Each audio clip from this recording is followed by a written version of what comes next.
We are generation restoration because soil is a life force.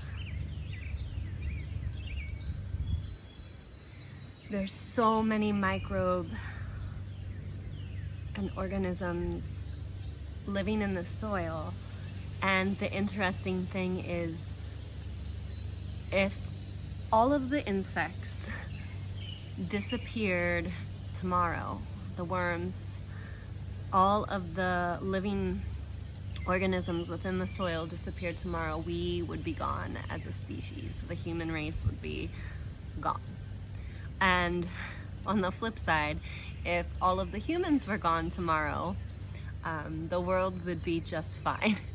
So it's time we take literally and figuratively matters into our own hands and become aware of the soil crisis that is occurring throughout the earth, and bring awareness to the need for bringing organic matter back into the soil.